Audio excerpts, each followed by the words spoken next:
I'll tell you about my experience, how I spent 3 months traveling in an old Chevy Suburban in Florida, USA, from September to November 2023. I lived in a car. I also worked there. Work remotely. I am a computer programmer. I equipped my car with four 100-watt panels with a total power of 400 watts. As an energy storage device, I used a battery with the most modern 100 amp-hour lithium phosphate cells. It was a separate battery from the car's onboard network.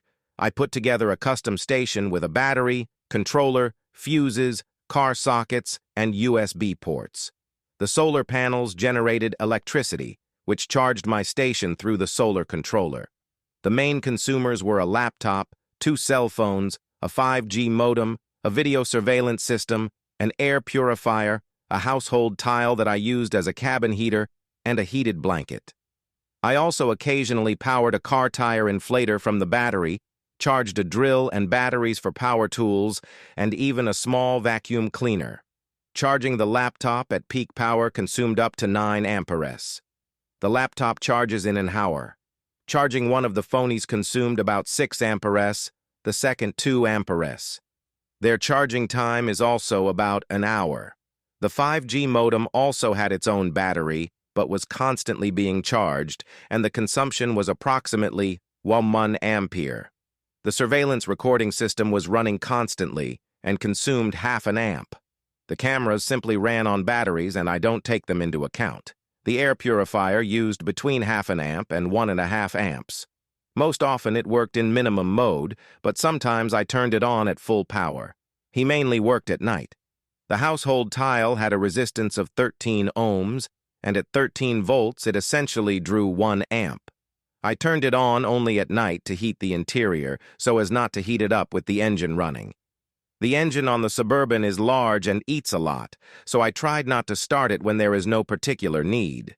Heated blanket, one of the big consumers. He needed 10 amps. I used it not as a blanket, but as a sheet. Folded it into a pie of other blankets, which created a kind of heating sandwich that kept me warm. So I turned it on literally for a minute, sometimes for 5 minutes. It heated the bed, and I could stay warm. Happened only a few times in the last week of November. I was in North Florida. There were very cold nights around 40° Fahrenheit or 5° Celsius. Firstly, it should be noted that the panel power values indicated in the specifications are calculated under ideal conditions. The fact is that the efficiency of the panel drops very much when the panel itself heats up in the sun, and the efficiency is about 60% after the panel is heated. Therefore, you will never get 400 watts of power from 400-watt rated panels. Expect power to be around 50%. The panels simply become dirty, and their efficiency is really lower. There are also losses in the wires. Even though my wires were quite short, about 10 feet, there were still losses. On the sunniest days, on the display of the solar controller, I observed battery charging currents of 11 amperes and a voltage of 21 volts. It's only 230 watts. That's 58% of 400 watts. For simplicity, I assumed that it is easy to count half, because the sun is not always at its zenith. This is where we come to the second point. Secondly, the time of a sunny day is not that long, and this is not because it is September, October, or November. I mean the effective time of daylight when the sun is high enough. My panels are located horizontally relative to the ground. They are mounted on the roof of the car. When the sun rises or sets, the battery charging currents are 1/2 or 3 times less. Essentially, the effective charging time is 4 hours, from 11 to 3 p.m., provided there are no clouds, no rain. Thirdly, if the sky is overcast or raining, do not wait to charge. I had a week when the whole sky was overcast. It rained periodically. I followed the forecast, but it was disappointing. I began to refuse any loads on my station. I connected only the essentials. A 100-amp battery was enough for me.